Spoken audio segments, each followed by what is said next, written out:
Hello दोस्तों, आपका स्वागत है मेरे यूट्यूब चैनल पढ़ने की कला पर। आज हम जो मॉर्निंग क्लास में जो हमारे सर ने जो हमको क्वेश्चन बताए थे, आज हम उनको डिटेल से समझने का प्रयास करेंगे। आज इंफॉर्मेशन टेक्नोलॉजी लॉ की फर्स्ट यूनिट के क्वेश्चन करवाए थे सर ने सुबह मॉर्निंग क्लास में। तो चलो आइए उनका डिस्कशन करते हैं। ठीक है, मैं पढ़ रहा था तो सोचा आपको भी समझाने का प्रयास कर दूं। तो प्लीज़ वीडियो में अंत तक बने रहिए, और वीडियो अच्छी लगे तो प्लीज़ वीडियो को लाइक और मेरे चैनल को सब्सक्राइब ज़रूर करिएगा, और ज़्यादा से ज़्यादा बच्चों के साथ शेयर कीजिएगा, जिसमें उनकी और आपकी और मेरी हम सब की मदद हो सके। चलो आइए शुरू करते हैं। सबसे पहला क्वेश्चन है जो एग्जाम की दृष्टि से इम्पोर्टेंट है। साइबर विधि को परिभाषित कीजिए, आधुनिक विश्व में इसके महत्व की विवेचना कीजिए। ठीक है, तो साइबर विधि की परिभाषा और उसके महत्व क्या है उसका एक वर्णन करते हैं यहाँ पे। साइबर अपराधों के निवारण तथा नियंत्रण के लिए विश्व के अधिकतर देशों ने अपने अपने साइबर कानून बनाए हैं। इंटरनेट की सीमा रहित माध्यम ने साइबर अपराधों की घटनाओं को बढ़ा दिया है। ठीक है, मतलब इंटरनेट पे कोई सीमा नहीं है। सीमा रहित मतलब होता है उस पे कोई पाबंदी नहीं है। ठीक है, तो उस पाबंदी नहीं होने की वजह से जो साइबर अपराध है वो बहुत अधिक संख्या में बढ़ गए हैं, जिससे सीमित और नियंत्रित करने के लिए प्रभावी साइबर विधि आवश्यक है। ठीक है, उसको कंट्रोल करने के लिए, उसको नियंत्रित करने के लिए साइबर विधि की आवश्यकता हुई। साइबर विधि एक ऐसी विधि है, ठीक है, देखिए, साइबर विधि एक ऐसी विधि है जो अपने परिक्षेत्र में इंटरनेट तथा दूसरी संचार तकनीकों से संबंधित विभिन्न प्रकार के राजनीतिक, आर्थिक तथा विधिक मामलों को समाहित करती है। ठीक है, जो साइबर विधि है उसका जो क्षेत्र होता है, जो इंटरनेट जो उसका क्षेत्र होता है, उसमें जो संचार तकनीकी होती हैं उसमें विभिन्न विषयों को, विभिन्न मामलों को वो अपने अंदर शामिल रखती है, जैसे राजनीतिक मामले, विधिक मामले और आर्थिक मामले, जिसमें बौद्धिक संपदा जो इंटेलेक्चुअल आती है, निजता का अधिकार होता है, प्राइवेसी का, और अभिव्यक्ति की स्वतंत्रता आदि अधिकार भी इसमें शामिल होते हैं। इस प्रकार साइबर विधि को विधि की वह शाखा कहा जा सकता है जो इंटरनेट तथा दूसरे संचार माध्यमों के विकास के परिणाम स्वरूप साइबर स्पेस पर कार्यशील होने वाले विधिक प्रश्नों के साथ समव्यवहार करती है। ठीक है, साइबर विधि वह विधि है जो इंटरनेट और दूसरे संचार माध्यम के विकास के परिणाम स्वरूप, मतलब जो इंटरनेट का विकास हुआ है, दूसरे संचार माध्यमों का जो विकास हुआ है, उसके परिणाम स्वरूप जो साइबर स्पेस जो कार्यशील होता है, जो साइबर स्पेस जो बनता है, उस पर जो विधिक, जो नए नए विधिक प्रश्न उसके उत्पन्न होते हैं, उनको वो डील करता है। ठीक है, उनके साथ समव्यवहार करता है। ठीक है, आगे देखते हैं। साइबर विधि एक महत्वपूर्ण विधि है क्योंकि इसमें इंटरनेट, वर्ल्ड वाइड वेब तथा साइबर स्पेस से संबंधित लगभग सभी व्यवहारों, क्रियाकलापों का नियमन करती है। ठीक है, इंटरनेट के विकास ने बौद्धिक संपदा, ई वाणिज्य, ई क्रिप्शन एंड इलेक्ट्रॉनिक संविदा, ऑनलाइन बैंकिंग आदि तथा इनसे उत्पन्न होने वाले विभिन्न प्रकार के अपराधों एवं अनेकानेक प्रश्नों को जन्म दिया है। ठीक है, इंटरनेट के विकास के दौरान इसमें जो ई वाणिज्य आता है, इसमें जो संविदा आती है, जो ऑनलाइन बैंकिंग आती है, उनसे जो उत्पन्न होते हैं ना अपराध, उनको, उनके प्रश्नों का इसने उत्तर दिया है, उनके प्रश्नों को जन्म दिया है। ठीक है, साइबर अपराधियों द्वारा कंप्यूटर सिस्टम में आक्रमण करके उसे भेदा जा सकता है। ठीक है, जो साइबर अपराधी कौन होते हैं? जिसको कंप्यूटर नॉलेज में महारत हासिल होती हो, ठीक है, जिसको हैकिंग का नॉलेज होता हो, ठीक है, वो कंप्यूटर सिस्टम में आक्रमण करते हैं। परंतु साइबर अपराध के विशिष्ट प्रकृति के कारण इसे अपराधियों की पहचान करना, इन्हें पकड़ना मुश्किल होता है, कठिन होता है। ठीक है, जो साइबर अपराधी होते हैं वो इतने माहिर होते हैं कि उनको साइबर अपराध कायद करने के बाद उनको पकड़ना बहुत ही कठिन होता है। आज के आधुनिक युग में कंप्यूटर, इंटरनेट का दुरुपयोग करना, दूरवर्ती उद्देश्यों के लिए, स्वार्थ के लिए प्रयोग करना बहुत ही आसान हो गया है। ठीक है, जो इंटरनेट होता है उसके ऊपर आप किसी भी लोगों के साथ या किसी भी के साथ साइबर का अपराध करते हैं तो उन लोगों को पकड़ना कंप्यूटर पर बहुत ही मुश्किल हो चुका है।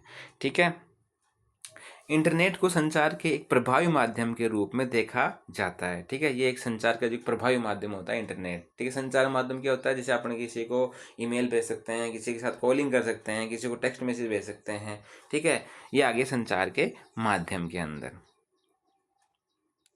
इंटरनेट को एक संचार के एक प्रभावी माध्यम के रूप में देखा जाता है। इसे ज्ञान के स्रोत, सूचनाओं के प्रसारण के साधन तथा मनोरंजन के एक चैनल के रूप में देखा जाता है। ठीक है, जो इंटरनेट होता है वो ज्ञान के स्रोत होते हैं, उसमें आप नई नई बुक्स पढ़ सकते हो। ठीक है, नॉलेजेबल जो नॉलेज होता है उसको आप इकट्ठा कर सकते हो। ठीक है, सूचनाओं का प्रसारण कर सकते हो। ठीक है, और मनोरंजन के लिए उस पर अनेक टीवी देख सकते हो, सीरीज़ देख सकते हो, मूवीज़ देख सकते हो, गेम्स देख सकते हो। ठीक है, अतः यह कहा जा सकता है कि इसका कार्य प्रकृति के बहुआयामी है। ठीक है, बहुत अनेक प्रकार के इसके प्रकार कार्य होते हैं। बहुआयामी होने के कारण इंटरनेट के प्रयोग से जिन अपराधों को बढ़ावा मिलता है वे भी बहुआयामी होते हैं। मतलब इंटरनेट का प्रयोग करने से जितनी आपको आसानी होती है, जितने ज़्यादा आप काम करने लायक बनते हैं, उतने ही आप उसमें अपराध के अंदर अपराधों को भी निमंत्रित करते हैं, आमंत्रित करते हैं। ठीक है, इसने विश्व के सभी शासनों को के लिए आवश्यक बना दिया है। मतलब आज इंटरनेट के बिना कोई भी नहीं जी सकता। सारे काम होते हैं जो गवर्नमेंट के होते हैं, जो लोगों के होते हैं, सबके जो काम होते हैं वो इंटरनेट के द्वारा ही होते हैं, और उन्होंने इसको आदि बना दिया है। वे अपने विधिक ढांचे के भीतर साइबर अपराधों तथा इससे जुड़ी गतिविधियों के समापन के लिए नियमकारी उपायों का लागू करें। ठीक है, जो अब वो जो साइबर का जो यूज़ कर रहे हैं, जो इंटरनेट का यूज़ कर रहे हैं, उनको अपने विधिक ढांचों में नियंत्रित करने के लिए, साइबर अपराधों कानूनी को नियंत्रित करने के लिए ऐसे नियम बनाने चाहिए, ऐसे उपबंध कायद किए जाने चाहिए जो इन पर कंट्रोल कर सके। साइबर आपराधिकता एक विस्तृत श्रृंखला है जो pornography, money laundering, banking, credit card के साथ धोखाधड़ी, साइबर मानहानि, धमकी या ईमेल धमकी के रूप में हो सकता है। मतलब साइबर जो अपराध होता है वो इन इन इसकी एक विस्तृत श्रृंखला है। मतलब ये बहुत प्रकार में फैला हुआ है। मतलब साइबर अपराध की बहुत सारी श्रृंखलाएँ हैं, जैसे पोर्नोग्राफी हो सकती है, मनी लॉन्ड्रिंग हो सकती है, बैंकिंग धोखाधड़ी हो सकती है, क्रेडिट कार्ड धोखाधड़ी हो सकती है, साइबर मानहानि हो सकता है। साइबर मानहानि क्या होता है, जिसमें आप इंटरनेट के द्वारा किसी व्यक्ति की छवि को धूमिल करते हैं, किसी व्यक्ति के बारे में आप असत्य कथन को उजागर करते हैं। ठीक है, उसको बोलते हैं साइबर मानहानि। आप साइबर पर इंटरनेट पर धमकी दे सकते हैं, किसी को धमकी भरा ईमेल भेज सकते हैं, तो वो क्या है, वो भी साइबर अपराध में माना जाएगा। ठीक है, इस प्रकार साइबर विधि के साइबर स्पेस का नियमन करने उस विधि के रूप में परिभाषित किया जा सकता है जो कि एक अभौतिक क्षेत्र में दो या दो से अधिक कंप्यूटर के नेटवर्क द्वारा एक साथ जोड़ने से उत्पन्न होती है। ठीक है, अभौतिक मतलब क्या होता है, जो फिजिकल नहीं है, मतलब इसका कोई स्पेस नहीं होता है। तो आप इसमें एक ऐसा स्पेस तैयार किया जाता है जिसको आप न तो टच कर सकते हो, नहीं आप उसको छू सकते हो। ठीक है, वो स्पेस कैसे बनाया जाता है, दो या दो से अधिक कंप्यूटर को एक साथ जोड़ने के लिए उनको एक स्पेस दिया जाता है, उसको साइबर स्पेस बोला जाता है। ठीक है, ऑनलाइन सिस्टमों द्वारा एक साइबर स्पेस उत्पन्न होता है। ठीक है, होता है जिसके भीतर कंप्यूटर प्रयोगकर्ता को मतलब जो यूज़ करता है, जो यूज़र होता है, वो एक दूसरे से संचार स्थापित कर सकते हैं। ठीक है, वो ईमेल भेज सकते हैं, टेक्स्ट मैसेज ले सकते हैं। इस दृष्टिकोण से विचार करने पर शब्द साइबर विधि कंप्यूटर और कंप्यूटर नेटवर्क से संबंधित विधि की तरफ संकेत करती है। ठीक है, जो ये क्या होता है, ये कंप्यूटर विधि और कंप्यूटर नेटवर्क से संबंधित होता है साइबर लॉ। ठीक है, और ये साइबर विधि भी इसी से संबंधित होती है। और ये न तो अगर कंप्यूटर भी नहीं होगा और कंप्यूटर नेटवर्क भी नहीं होगा तो फिर साइबर स्पेस नहीं हो सकता। और जिसमें संग्रहित जानकारी, उनका आदान प्रदान या कंप्यूटर के प्रयोग द्वारा इन सूचनाओं को पुनरुत्पन्न करने जैसी भी गतिविधियां शामिल होती है। मतलब जो जानकारी है, जो इसमें जो सेवाएं, जो मैसेज आपने आदान प्रदान किए हैं, उनको आप दोबारा भी उत्पन्न कर सकते हैं, उन सूचनाओं को दोबारा भी आप प्राप्त कर सकते हैं। ये बताया गया साइबर स्पेस के साइबर विधि के अंतर्गत। विकिपीडिया के अनुसार साइबर स्पेस शब्द का प्रयोग परस्पर निर्भर सूचना प्रौद्योगिकी अवसंरचना टेलीकम्युनिकेशन नेटवर्क कंप्यूटर संवर्धन तंत्र जिसमें कि ऑनलाइन संचार उत्पन्न होता है कि वैश्विक नेटवर्क के संकेतिक करता है। ठीक है, जो साइबर स्पेस होता है वो क्या करता है, इसमें जो ये इंफॉर्मेशन टेक्नोलॉजी जो स्ट्रक्चर होता है ये टेलीकम्युनिकेशन नेटवर्क पे काम करता है, कंप्यूटर संवर्धन तंत्र पे काम करता है, जो एक ऑनलाइन संचार उत्पन्न करवाती है। ठीक है, जो वैश्विक नेटवर्क के रूप में संकेत करता है। साइबर स्पेस में इंटरनेट वैश्विक नेटवर्क का प्रयोग करके व्यक्ति परस्पर अंतर क्रिया करते हैं। ठीक है, साइबर स्पेस में दो चीज़ें होती है, एक तो होता है इंटरनेट और एक होता है नेटवर्क। इन दोनों के द्वारा ही साइबर स्पेस उत्पन्न होता है, साइबर स्पेस में काम किया जाता है। विचारों का आदान प्रदान करना, सूचना में साझा करना, ये सभी साइबर स्पेस के द्वारा किए जाते हैं। व्यावहारिक व्यवहार करना, व्यापारिक व्यवहार जो बिजनेस डील होती हैं इंटरनेट के माध्यम से उनको बोलते हैं व्यापारिक डील। ठीक है, अपने कार्यों को निर्देशित कर सकते हैं, आर्किटेक्ट मीडिया उत्पन्न कर सकते हैं, गेम खेल सकते हैं, राजनीतिक सामाजिक परिचर्चा में भाग ले सकते हैं। राजनीतिक सामाजिक परिचर्चा जैसे मान लो यूट्यूब पे कोई ट्रेंड चल रहा है, कोई डिबेट चल रही है, तो आप उस डिबेट में हिस्सा भी ले सकते हो। ठीक है, उसके ऊपर अपने विचार भी अभिव्यक्त कर सकते हो। ठीक है, ये बातें बताई गई है। इसी प्रकार अनेक क्रियाएं कर सकते हैं। इंटरनेट तथा कंप्यूटर नेटवर्क से जुड़ी हुई कोई बात साइबर स्पेस के क्षेत्र में आती है। ठीक है, मतलब कोई भी बात हो, कोई भी चीज़ हो, अगर वो इंटरनेट है और वो कंप्यूटर नेटवर्क से जुड़ी हुई है तो वो साइबर स्पेस में आ जाएगी। यह पुनः कहने की आवश्यकता नहीं है कि साइबर स्पेस किसी क्षेत्रीय परिसीमा को नहीं मानती है। ठीक है, यह कहने की आवश्यकता नहीं है कि साइबर स्पेस की क्षेत्रीय परिसीमा को नहीं मानती है। ठीक है, वो किसी सीमा को नहीं मानती है। इसलिए कंप्यूटर क्रिया में दक्ष एक व्यक्ति बड़ी आसानी से संयुक्त राज्य अमेरिका में बैंक खाते रखने वाले व्यक्ति को धोखा दे सकता है। ठीक है, उस पर कोई कंट्रोल तो होता है नहीं, तो वो साइबर स्पेस के माध्यम से किसी भी व्यक्ति को धोखाधड़ी कर सकता है। पुणे साइबर स्पेस में अत्यधिक तीव्र गतिशीलता तथा गुणनामी साइबर अपराधियों को कंप्यूटर नेटवर्क के माध्यम से किए गए अपराधों के लिए अपहचानित अखोजित रह जाने में और भी सुविधा प्रदान करता है। ठीक है, जो साइबर स्पेस होता है वह इतना विशाल है, इतना व्यापक है कि उसमें कोई भी व्यक्ति किसी के साथ धोखाधड़ी करता है तो उसको पकड़ना बहुत ही मुश्किल होता है, बहुत ही कठिन होता है। बौद्धिक संपदा तथा निजता के अधिकार को उल्लंघन दूसरे अन्य चपेट में लेने वाले क्षेत्र जो सामान्यतः साइबर अपराधी द्वारा संचालित होते हैं। ठीक है, साइबर अपराधी क्या करते हैं, किसी बौद्धिक संपदा को नुकसान पहुंचाते हैं, किसी निजता के किसी के अधिकारों का उल्लंघन करते हैं। इन अपराधियों के साथ समव्यवहार करने तथा उन्हें पकड़ने के लिए एक पृथक साइबर लॉ की आवश्यकता होती है। ठीक है, इन लोगों पर कंट्रोल करने के लिए ही साइबर विधि की उत्पत्ति हुई है। अब साइबर विधि की आवश्यकता एवं महत्व के बारे में देख लेते हैं। ठीक है, जो चीज़ें बुक में लिखी हुई है वही मैं बता रहा हूँ आपको, जिससे आपको पढ़ने में मदद मिले। मैं आपको समझाने का प्रयास करूँ, जो आपको चीज़ें पढ़नी पड़े वो आपको आसानी से समझ में आ जाए। तो प्लीज़ वीडियो के अंत तक बने रहिएगा और चैनल को सब्सक्राइब कर लीजिएगा। ठीक है, यद्यपि वर्तमान युग को सूचना प्रौद्योगिकी युग माना जाता है और आज जो देश तकनीक में जितना आगे है उसे उतना ही विकसित और प्रगतिशील माना जाता है।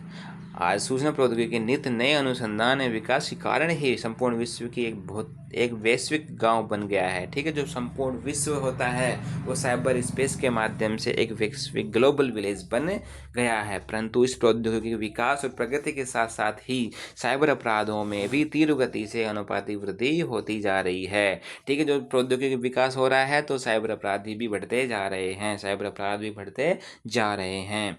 इसके परिणाम स्वरूप आज हमारे बैंक खाते, एटीएम, मोबाइल फ़ोन और लैपटॉप का हमारा व्यक्तिगत डाटा, रक्षा प्रतिरक्षा से संबंधित गोपनीय फाइलें, हमारे अनुसंधान खोजों से संबंधित जानकारी, ऑनलाइन से व्यवहार, हमारे जीवन की गोपनीय बातें आदि कुछ भी सुरक्षित नहीं प्रतीत होता है। ठीक है, जो भी आपकी गोपनीय सूचनाएं हैं वो अगर आपके नेटवर्क में है, अगर आपके कंप्यूटर में, अगर आपके पीसी में है तो आप ये मत मानिए कि वो सुरक्षित हैं। ठीक है, उनको कोई भी हस्तक्षेप कर सकता है, उन चीज़ों को उनका कोई भी फ़ायदा उठा सकता है। ठीक है, तो ये बातें बताई गई है इसके माध्यम माध्यम से। उन्हें सुरक्षित करने के लिए आज विश्व समस्त में सबसे बड़ी आवश्यकता एक ऐसे तंत्र एवं विधि की है जो इन्हें सुरक्षित रख सके और इनका उल्लंघन होने पर साइबर अपराधी की पहचान करके उसे कानून के कटघरे में ला सके और उससे पीड़ित व्यक्ति को न्याय प्रदान कर सके। इसलिए साइबर विधि की आवश्यकता हुई है, इसलिए साइबर विधि का विकास हुआ है। आज इस प्रकार जितनी आवश्यकता एवं महत्व सूचना प्रौद्योगिकी द्वारा विकसित युक्तियों की है, उतनी ही आवश्यकता ऐसी विधि की भी है जो इसके प्रयोग को विश्वसनीय एवं सभी प्रकार से निरापद बना सके। इस प्रकार आज के समय में साइबर विधि की आवश्यकता भी और उसका अत्यधिक महत्व भी बढ़ गया है। अमेरिका, ब्रिटेन, कनाडा, अन्य यूरोपीय देशों की 50% से अधिक वेबसाइटें सुरक्षा भंग, साइबर आतंकवाद की समस्या से जूझ रही है। ठीक है, जो विकसित देश हैं, अमेरिका, ब्रिटेन, रूस और कनाडा और अन्य यूरोपीय देश, उनका 50% वेबसाइटों पे साइबर अपराधी एक्टिव हैं। वो साइबर अपराध करते हैं, वो साइबर आतंकवाद समस्या से जूझ रही है। भारत भी इससे अछूता नहीं है। ठीक है, इससे मुक्ति एक कठोर तथा व्यापक साइबर विधि ही दिला सकती है। ठीक है, इन सभी चीज़ों से साइबर आतंकवाद से मुक्ति एक साइबर विधि ही दिला सकती है। व्यापक तथा कठोर साइबर विधि के अभाव में कोई भी वेबसाइट सुरक्षित नहीं रह सकती, न ही इसका प्रयोग हमारे लिए निरापद हो सकता है। यद्यपि बहुत से देशों ने अपने साइबर कानून बनाए हैं, परंतु इनमें एक रूपता का अभाव होने के कारण अंतर्राष्ट्रीय साइबर हैकरों का न तो सही से पता चल पाता है, न ही वो पकड़े जाते हैं। ठीक है, अलग अलग देशों ने अपनी अलग अलग साइबर विधि बना रखी है, जिसके माध्यम से वो साइबर अपराधियों को पकड़ने में नाकामयाब हो रहे हैं, क्योंकि साइबर अपराधी में सभी राष्ट्रों को मिलकर काम करने की आवश्यकता होती है, जब जाकर वो वही पकड़ में आता है। ठीक है, सूचना प्रौद्योगिकी तकनीक की क्रांति के साथ इंटरनेट जानकारी प्राप्त करने तथा अत्यंत तीव्र गति से सूचना प्रेषित करने का एक महत्वपूर्ण साधन बन गया है। ठीक है, जो सूचना तकनीक है, जो इंफॉर्मेशन टेक्नोलॉजी है, इसके अंदर जो इंटरनेट होता है, वो जानकारी प्राप्त करने के लिए बहुत तीव्र गति से सूचना प्रेषित करता है और भेज भी देता है, जिसका दुरुपयोग विभिन्न उग्रवादी गुटों, आतंकवादियों को द्वारा खुलेआम किया जाता है। इसी प्रकार आतंकवादी का इतनी तीव्र गति से प्रसार हो रहा है। ठीक है, इसमें क्या होता है, इंटरनेट के माध्यम से लोग जो भी सूचना चाहे वो प्राप्त कर सकते हैं, जो भी सूचना भेजना चाहे वो भेज सकते हैं। इसी के माध्यम से आतंकवाद की गति बढ़ती जा रही है और आतंकवादी दूर बैठकर अपने लक्ष्य आसानी से भेद पा रहे हैं। इस प्रकार के साइबर आतंकवाद से निपटने के लिए एक वैश्विक एक प्रभावी साइबर विधि की आवश्यकता होती है। ठीक है, तो ये अपना फर्स्ट क्वेश्चन था जो कंप्लीट हो चुका है। उम्मीद है आपको लगभग समझ में आया होगा। अगर आप ये वीडियो देख के आप फिर उसको रीडिंग करेंगे तो आपको जल्दी यह चीज़ें समझ में आने लग जाएगी। चलो आइए शुरू करते हैं क्वेश्चन नंबर 2। साइबर स्पेस पद से आप क्या समझते हैं? साइबर स्पेस के उद्भव एवं विकास की व्याख्या कीजिए। जहाँ पर भी साइबर स्पेस शब्द लिखा हुआ है, आपको ये क्वेश्चन नोट डाउन वहाँ पे करना है। वर्तमान युग में रेडियो, टेलीविज़न, वर्ल्ड वेब जैसे माध्यमों ने समाज को न केवल व्यापक रूप से प्रमाणित किया है, बल्कि इसने मानव विज्ञान से संबंधित खोज के दायरे को भी बढ़ा दिया है। ठीक है, जो वर्तमान युग, पहले रेडियो चलते थे, टेलीविज़न आता था, ठीक है, वो चलते थे, लेकिन आजकल इंटरनेट के युग में वो रेडियो भी चले गए, टेलीविज़न भी चले गए। आजकल सारा काम एक मोबाइल के माध्यम से ही किया जा सकता है, तो ये उसमें चेंजेस आ गए हैं। ठीक है, और जो पहले जो खोज करने में जो सालों साल लग जाया करती थी, वो आज इंटरनेट के माध्यम से नए विकास और नई खोज बहुत ही आसानी से की जा रही हैं। इस प्रकार इसके परिणाम स्वरूप आज के युग में इंटरनेट तथा साइबर स्पेस ने एक ऐसी वर्चुअल दुनिया का निर्माण किया है जिसने नवीन सामाजिक और सांस्कृतिक प्रथाओं को जन्म दिया है। इसमें राष्ट्र राज्य की सीमाओं को तोड़कर एक वैश्विक समाज निर्माण करता है। इस प्रकार साइबर स्पेस तथा इंटरनेट ने देखने, प्रतिनिधित्व करने तथा संचार करने के साधनों में क्रांतिकारी परिवर्तन ला दिया है। साइबर स्पेस के लिए हिंदी में साइबर अंतरिक्ष, साइबर व्योम शब्दावली शब्दावली का प्रयोग किया गया है। साइबर स्पेस शब्द का प्रयोग सर्वप्रथम विलियम गिब्सन ने, ठीक है, जो इसका नाम याद रखना है अपने को, साइबर स्पेस का प्रयोग सबसे पहले विलियम गिब्सन ने 1984 में अपने एक उपन्यास न्यूरोमेंसर में किया था। ठीक है, न्यूरोमेंसर में किया था। वास्तव में साइबर स्पेस शब्द का प्रयोग कंप्यूटर नेटवर्क के परस्पर जुड़ाव, ठीक है, साइबर स्पेस क्या होता है, मतलब कंप्यूटर नेटवर्क के परस्पर जुड़ाव, उसको बोलते हैं साइबर स्पेस। उनके आपसी संपर्क से बनने वाले वातावरण के लिए किया जाता है। आई बात समझ में? साइबर स्पेस क्या होता है? कंप्यूटर नेटवर्क के परस्पर जुड़ाव या उसके आपसी संपर्क से बनने वाले वातावरण के लिए किया जाता है। यह शब्द 1990 के दशक में अधिक लोकप्रिय हुआ। इंटरनेट का प्रयोग तेजी से बढ़ रहा था। उससे उत्पन्न होने वाली परिस्थितियों, सामाजिक व मानसिक परिघटनाओं के लिए एक संक्षिप्त शब्द की आवश्यकता महसूस हुई, तो उस शब्द को साइबर स्पेस शब्द बना दिया गया। विगत 3 दशकों में इंटरनेट उपयोगकर्ताओं की संख्या में अप्रत्याशित वृद्धि हुई है। चूँकि करोड़ों की संख्या में लोग प्रतिवर्ष इससे जुड़ते जा रहे हैं, अतः साइबर स्पेस जैसे email, e commerce, e learning, e governance आदि के माध्यम से मनुष्यों के समकालीन आर्थिक सामाजिक स्थान का भी विस्तार होने की संभावना अभिव्यक्त की जा रही है। ईमेल क्या होते हैं? जो अपन मैसेज सेंड करते हैं उसको बोलते हैं ईमेल। ई कॉमर्स क्या होते हैं? जो अपन ऑनलाइन जो मार्केटिंग करते हैं, जो बिजनेस करते हैं, उसको बोलते हैं ई कॉमर्स। ई लर्निंग क्या होता है? जो आप ऑनलाइन से यूट्यूब क्लास लेते हैं, उनसे सीखते हैं, उसको बोलते हैं ई लर्निंग। और ई गवर्नेंस क्या होती है? जो गवर्नमेंट के द्वारा ऑनलाइन जो सेवाएं प्रदान की जाती है नागरिकों को, उसको बोलते हैं ई गवर्नेंस। ठीक है, यह विस्तार वर्तमान संचार प्रणालियों, परिवहन से कहीं अधिक व्यापक है, अतः इसे ग्लोबल विलेज की परिकल्पना को आज एक वास्तविक उदाहरण में बदल दिया है। साइबर स्पेस तथा इंटरनेट एक दूसरे के पर्यायवाची नहीं है, दोनों दो अलग अलग चीज़ें हैं। इंटरनेट वैश्विक संचार युक्तियों को लिंक करने के लिए इंटरनेट प्रोटोकॉल का प्रयोग करते हैं, जो परस्पर जुड़े हुए कंप्यूटर नेटवर्क की एक प्रणाली है। ठीक है, जो कंप्यूटर जो इंटरनेट होता है उस पर टीसीपी आईपी के माध्यम से दो कंप्यूटर को जुड़वाया जाता है, जो उनका जो लिंक किया जाता है, उनके माध्यम से उनके बीच में नेटवर्क स्थापित होता है। यह नेटवर्क का एक नेटवर्क जिसमें निजी, सार्वजनिक, व्यावसायिक, वैश्विक नेटवर्क की सरकारी नेटवर्क भी शामिल होते हैं। ठीक है, नेटवर्क कितने प्रकार के होते हैं? एक निजी होता है, एक गवर्नमेंट वाला, एक जो प्राइवेट पब्लिक के लिए होता है उसको सार्वजनिक व्यावसायिक नेटवर्क बोलते हैं, एक वैश्विक होता है। ठीक है, ये सरकारी नेटवर्क शामिल होते हैं, जो कि इलेक्ट्रॉनिक, वायरलेस तथा ऑप्टिकल नेटवर्क प्रौद्योगिकी के व्यापक से जुड़ा हुआ होता है। ठीक है, आगे देखते हैं। जबकि cyber space internet virtual computer की दुनिया है। ठीक है, जो साइबर स्पेस है इंटरनेट वर्चुअल में क्या होता है? जो दिखाई नहीं देता हो। ठीक है, वर्चुअल कंप्यूटर की दुनिया है जो कंप्यूटर नेटवर्क के पारस्परिक वातावरण पर कार्य करता है। इस प्रकार साइबर स्पेस इंटरनेट के माध्यम से जानकारी की दुनिया है। ठीक है, इस प्रकार साइबर स्पेस का अभिप्राय किसी अदृश्यमान प्रौद्योगिकी, अदृश्य मतलब जो दिखती नहीं हो, ऐसी टेक्नोलॉजी जो दिखती नहीं हो, द्वारा इंटरनेट के माध्यम से सूचना संचार का आदान प्रदान करता है। ठीक है, इसकी कोई भौतिक अनुभूति नहीं होती है, यह न दिखाई देता है, न ही इसको छूकर आप महसूस कर सकते हैं, फिर भी इसका संचार में सउत्तर प्रभाव रहता है। संक्षेप में साइबर स्पेस को एक ऐसा काल्पनिक अनुबंध कहा जा सकता है जिसमें विश्व की समस्त सूचना संसाधन एकत्रित रूप में संचालित रहती है, परंतु जो न तो दृश्यमान है, न ही उसका ज्ञानेंद्रिय द्वारा अनुभव किया जा सकता है। अब साइबर स्पेस का उद्भव और विकास कैसे हुआ?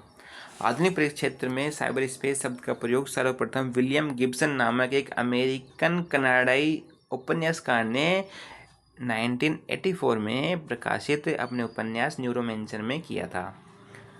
ठीक है, न्यूरोमेंसन उपन्यासी कथानक में इंसान अपनी चेतना को कंप्यूटर के मैट्रिक्स में जमा करके साइबर स्पेस में विचरण करता है। मतलब जो उनका उपन्यास है न्यूरोमेंसर, उसमें बताया गया है कि कोई व्यक्ति, ठीक है, अपनी कल्पना को कंप्यूटर मैट्रिक्स में जमा करके उसमें विचरण कर सकता है।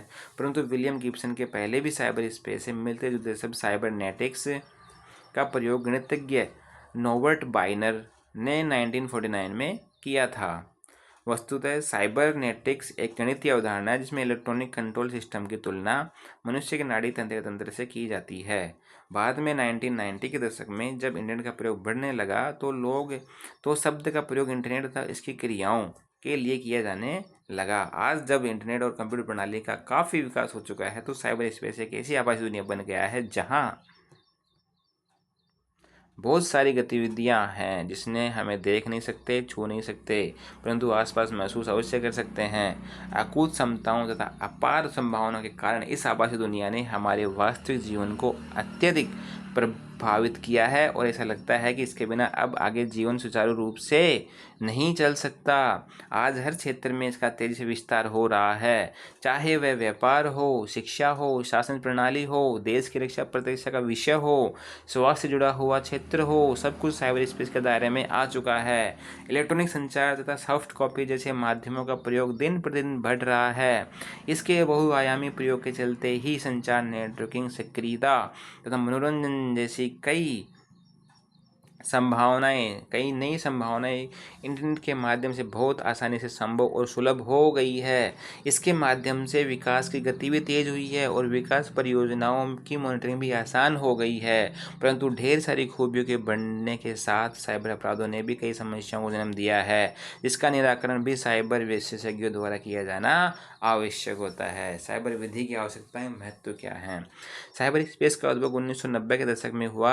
आज इसने अपने विकास के जिस प्रतिमान को पार किया है वह अपने आप में एक अकल्पनीय है। आज भी इसका विकास हर क्षेत्र में तेजी से हो रहा है। व्यापार, शिक्षा, स्वास्थ्य, बैंकिंग, ज्ञान, विज्ञान, परिवहन, संचार, अंतरिक्ष, रोजगार, देश की रक्षा प्रतिरक्षा, शासन प्रणाली आदि कुछ भी इसके प्रभाव से अछूता नहीं है। साइबर स्पेस में कोई भी कुछ भी कहीं भी करने के लिए स्वतंत्र होता है। मानव जीवन में इसकी अतिव्याप्तता तथा इसके प्रयोग की स्वतंत्रता ने जहां हमारे जीवन को अत्यधिक सुविधापूर्ण एवं आसान बनाया है, वहीं इसने हमारे सक्षम अनेक नई समस्याओं को भी जन्म दिया है। इंटरनेट के माध्यम से होने वाले अपराध, बढ़ता साइबर आतंकवाद, धोखाधड़ी, लोगों की निजता में हस्तक्षेप, बाल अश्लीलता संहिता अनेक अपराध हैं जो सभ्य समाज के लिए चुनौती बन गए हैं। अतः साइबर स्पेस के विनियम के लिए एक मजबूत प्रभावशाली साइबर विधि आवश्यक है। आज कंप्यूटर, इंटरनेट के माध्यम से अनेक अपराध हो रहे हैं तथा EFT धोखाधड़ी, क्रेडिट कार्ड धोखाधड़ी, ऑनलाइन जुआ, वायरस हमला, वेब जैकिंग, पोर्नोग्राफी, सलामी हफ्ते, जालसाजी, ईमेल स्पैमिंग, सेवा हमला, इनकार सेवा पर हमला, साइबर मानहानि, साइबर आतंकवाद, साइबर हमले, निजता का उल्लंघन, बाल अश्लीलता आदि अपराध इंटरनेट के माध्यम से किए जा रहे हैं। आज इंटरनेट का प्रयोग करके बड़ी आसानी से अनगिनत अपराध किए जा रहे हैं। इनमें कुछ मुख्य निम्न प्रकार के होते हैं, जैसे व्यक्तियों के विरुद्ध साइबर अपराध किया जा रहा है, संपत्ति के विरुद्ध साइबर अपराध किया जा रहा है, सरकार के खिलाफ साइबर अपराध किया जा रहा है, व्यक्ति के खिलाफ किया जा रहा है, साइबर स्टॉकिंग किया जिसमें पीछा करते हैं लोगों को बार बार, उसी तरह बार बार उनको ईमेल भेज के मैसेज के परेशान किया जाता है, गुप्त जानकारी या डेटा की चोरी करना, ठीक है, अश्लील सामग्री का प्रेषण करना, अनधिकृत अत्याचार करना, वित्तीय संस्थानों से अधिकृत धन की निकासी करना, कॉपीराइट का उल्लंघन करना। कॉपीराइट क्या होता है? मान लो किसी कोई चीज़ है, कोई फिल्म बना रखी है, उस फिल्म को आपने अपने यूट्यूब चैनल पर अपलोड कर दिया तो कॉपीराइट का इशू आ सकता है। हानिकारक कार्यक्रमों का प्रसारण करना, ठीक है, गोपनीय कानूनों का उल्लंघन करना, सरकारी वेबसाइट को की हैकिंग करना, साइबर एक्सटॉर्शन करना। साइबर एक्सटॉर्शन में क्या होता है? साइबर धमकी देना किसी को, कंप्यूटर वायरस डालना कंप्यूटर के अंदर। प्रतिरूपण क्या होता है? किसी को छल कपट के द्वारा किसी को ठगना, ठीक है। जैसे मानिए आपने मेरी फ़ोटो लगाकर किसी के पास मेरे द्वारा फ़ोन करा और पैसे मांगने की करी तो उसको प्रतिरूपण बोला जाता है। Logical bomb, spamming, email bomb, Trojan horse जैसा वायरस भेजना, साइबर आतंकवाद आदि काम इंटरनेट के माध्यम से किए जा रहे हैं। अब साइबर विधि का महत्व क्या है वो देख लेते हैं। जैसे हर कार्य सेवा का डिजिटलीकरण बढ़ रहा है, उसी अनुपात में साइबर अपराधी बढ़ते जा रहे हैं। अपराधों को रोकने के लिए साइबर कानून आवश्यक है। ये महत्व है। साइबर विधि क्यों जरूरी है कि उसका हर सेवा का आजकल डिजिटलीकरण हो रहा है और डिजिटलाइजेशन होने की वजह से अपराधी बढ़ते जा रहे हैं, तो उन अपराधों को रोकने के लिए साइबर विधि की आवश्यकता होती है। सभी कंपनी चाहे छोटी हो बड़ी अपने कंप्यूटर नेटवर्क पर निर्भर रहती हैं, ठीक है। अगर कंप्यूटर नेटवर्क पर ही डिपेंड होती है हर चीज़ें। ये कंपनी अपना अमूल्य डेटा इलेक्ट्रॉनिक रूप में कंप्यूटर नेटवर्क पर रखती है, अतः इनकी सुरक्षा के लिए प्रभावी सुरक्षा कानून महत्वपूर्ण होते हैं। सरकारी विभागों से संबंधित अनेक फॉर्म जिनमें आयकर रिटर्न, कंपनी कानून के फॉर्म आदि भी सम्मिलित हैं, इनको इलेक्ट्रॉनिक रूप से भरे जाते हैं। इनकी सुरक्षा तथा गोपनीय बिना सशक्त प्रभावी कानून साइबर कानून के संभव नहीं होती है। ठीक है, बहुत सारी कंपनियां अपना डेटा ऑनलाइन रखती हैं, तो उस डेटा की सुरक्षा करने के लिए भी साइबर विधि की आवश्यकता होती है। ठीक है, आज खरीदारी के लिए क्रेडिट कार्ड, डेबिट कार्ड का प्रयोग बहुत आयत हो रहा है। ठीक है, इसमें धोखाधड़ी की संभावना भी बनी हुई है। तो उपभोक्ताओं को धोखाधड़ी से बचाने के लिए भी साइबर कानून की आवश्यकता पड़ी है। आज देश के अधिकांश लोग संचार के माध्यम से ईमेल, एसएमएस आदि पर निर्भर हैं, अतः इनके निजता के अधिकार की सुरक्षा के लिए भी साइबर विधि की आवश्यकता महसूस हो रही है। आज गैर साइबर अपराधों के मामलों में महत्वपूर्ण सबूत कानून, मोबाइल फोन आदि इलेक्ट्रॉनिक उपकरण से जुड़ाए जाते हैं। तलाक, हत्या, अपहरण, संगठित अपराध, मादक द्रव्यों का कारोबार, जाली मुद्रा, आतंकवादी घटनाओं के संचालन के सबूत बिना कंप्यूटर, मोबाइल फोन आदि के सहारे लिए जुटा पाना मुश्किल है। अतः इनके नियमन के लिए भी प्रभावी रूप से साइबर कानून की आवश्यकता होती है। आज पैसों के लेन देन की अधिकांश गतिविधियां internet, world wide web, cyber space के माध्यम से संचालित हो रही है। बड़ी मात्रा में इनका दुरुपयोग भी किया जा रहा है, अतः इसके नियमन के लिए भी साइबर कानून की आवश्यकता महसूस हुई। ठीक है, तो ये अपना क्वेश्चन सेकंड नंबर कंप्लीट हो चुका है। उम्मीद है आपको समझने में आसानी हुई होगी।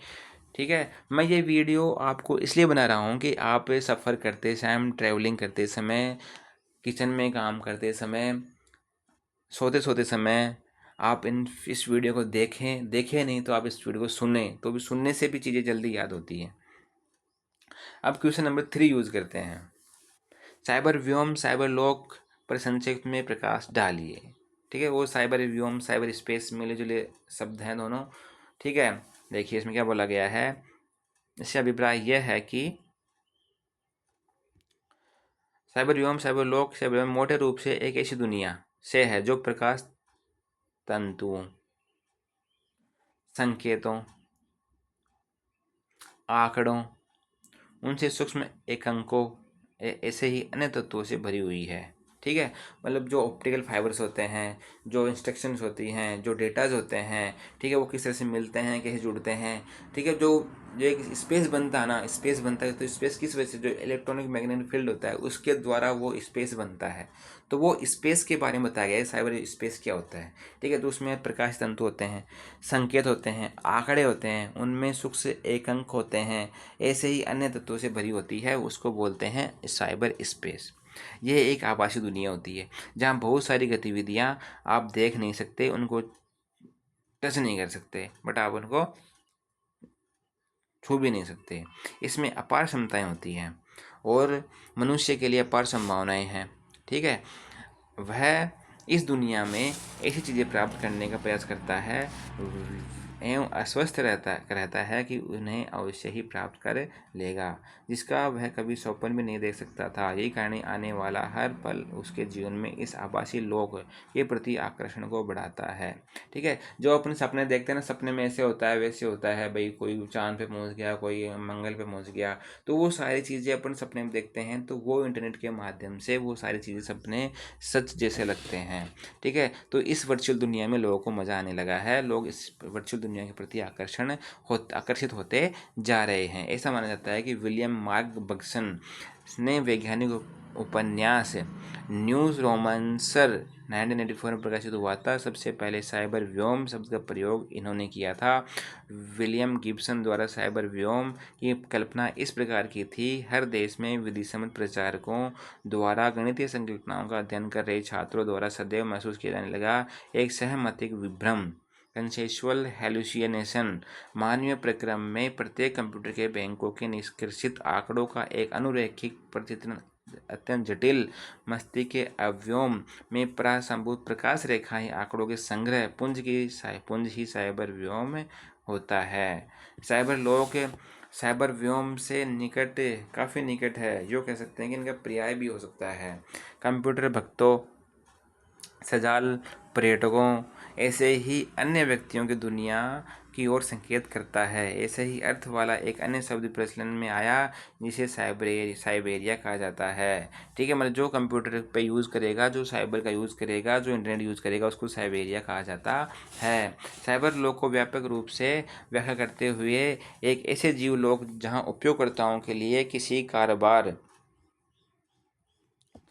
या व्यक्तिगत गतिविधियों को संपादित करने के लिए एक ऐसी प्रक्रिया प्रणाली जहां वे उतनी ही तेज़ी और उतनी स्वतंत्रता के साथ काम कर सकें जितना कि भौतिक लोक में है। सूक्ष्म सजीव संगणन हेतु पर्यावरण संगणन की भविष्योन्मुखी सजीव रूप से दुनिया में देखा गया है। साइबर व्योम एवं सूचना प्रौद्योगिकी। जब हम साइबर व्योम साइबर लोक की बात करते हैं तो हमारे सामने एक ऐसी दुनिया की छवि होती है जिनमें इलेक्ट्रॉनिक उपकरण जो इंटरनेट